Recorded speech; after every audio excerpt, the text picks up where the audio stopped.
Saya Agus, balik lagi di Kolom Sinema. Nah, sekarang saya mau bahas satu film yang bertema sci-fi. Film ini berjudul 65 atau 65, yang film ini lekat kaitannya dengan angka 65. Premis filmnya menarik, keren, beda dari yang lain, sudut pandangnya baru. Tetapi sayangnya hal-hal menarik dan hal-hal yang baru di film ini gagal gara-gara naskahnya yang terasa belum matang dan dipaksakan untuk diproduksi menjadi sebuah film. Film 65 ini bercerita tentang seorang lelaki yang meninggalkan anak dan istrinya di sebuah planet lain yang bukan bumi. Kemudian laki-laki ini bekerja sebagai seorang pilot dari pesawat ruang angkasa, dan ketika dia sedang memiloti pesawatnya di ruang angkasa, tiba-tiba pesawatnya itu dihantam oleh sebuah asteroid yang membuat pesawat dan para awaknya ini terdampar di sebuah planet asing yang ternyata diketahui planet asing ini adalah planet bumi. Dan cerita ini berlatar 65 juta tahun yang lalu, di mana di planet bumi belum ada kehidupan ataupun peradaban manusia, sehingga planet bumi ini masih dihuni oleh predator ataupun reptil-reptil yang buas seperti dinosaurus dan hewan-hewan yang mengerikan lainnya gitu. Kita bayangkan saja 65 juta tahun yang lalu, dan ini kan sebenarnya film yang keren gitu, film yang membuka kemungkinan bahwa sebenarnya sebelum peradaban manusia dimulai di bumi, peradaban manusia itu sudah lebih dulu dimulai di planet lain dengan teknologi yang canggihnya. Kan itu mungkin saja terjadi dan memang ada seperti itu. Nah, balik lagi ke film. Ketika pesawat ini terdampar, menyisakan dua orang yang masih hidup. Yang pertama adalah sang pilotnya sendiri, yaitu Mills, dan yang kedua adalah seorang bocah perempuan yang bernama Koa.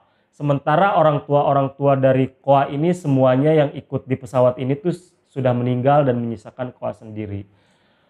Dan 1,5 jam film ini berjalan, film ini hanya menceritakan perjalanan Koa dan perjalanan Mills untuk menemukan sisa puing-puing pesawatnya yang masih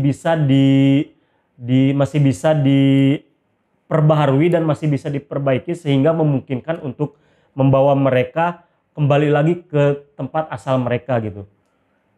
Nah, selain itu ya, jalannya film ini diisi oleh kejar-kejaran antara Mills dan Koa dengan reptil-reptil atau predator-predator yang berbahaya ini, seperti macam-macam dinosaurus gitu.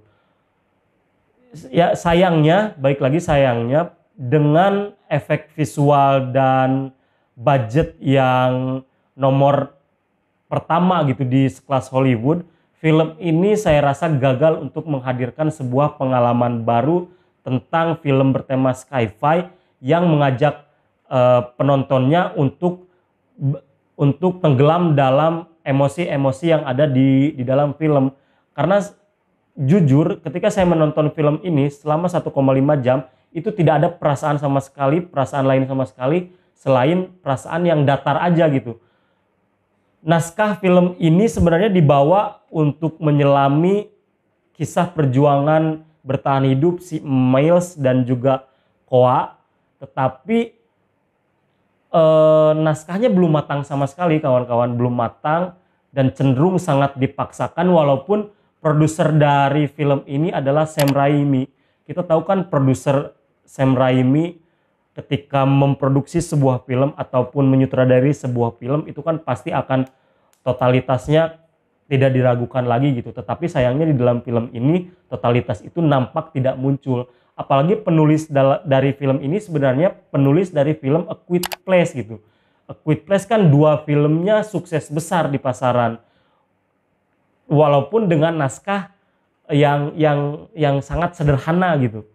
Tetapi di Quiet Place naskahnya berasa hidup, berasa menjiwai setiap karakternya, dan karakternya juga menjiwai naskahnya. Sementara di film ini Adam Driver selaku aktor yang berperan sebagai Mills sama sekali tidak memberikan rasa iba kepada para penontonnya ketika dia berusaha bertahan hidup dari kejaran dinosaurus di sebuah planet asing yang kita ketahui sebagai bumi 65 juta tahun yang lalu gitu. Dan kemudian saya jadi tidak mendapatkan punchline apa-apa dari film ini. Biasanya kan film dibangun setupnya jelas gitu, dari mulai prolog, kemudian konfliknya mulai terbangun, kemudian konfliknya memuncak, dan pada akhirnya ada resolusi sebagai penyelesaian dari konflik.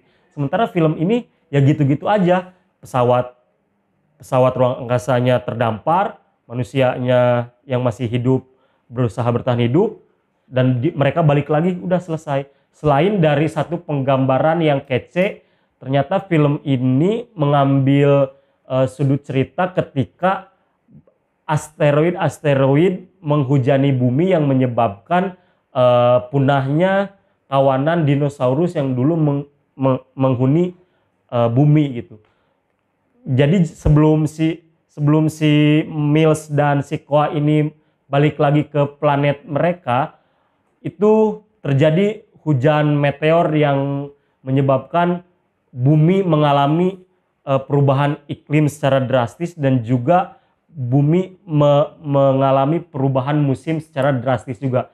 Kan itu ya yang kita ketahui bahwa ada musim dingin, musim panas, musim kemarau dan sebagainya, itu terjadi gara-gara dulu saat meteor-meteor ini menghujani bumi. Dan ternyata meteor yang menghantam pesawat ruang angkasa Mills dan kawan-kawan yang lain juga adalah salah satu meteor yang pada akhirnya menghujani bumi ini. Selebihnya ya sudah itu saja, selain kita dipertontonkan oleh efek visual yang jelas megah gitu.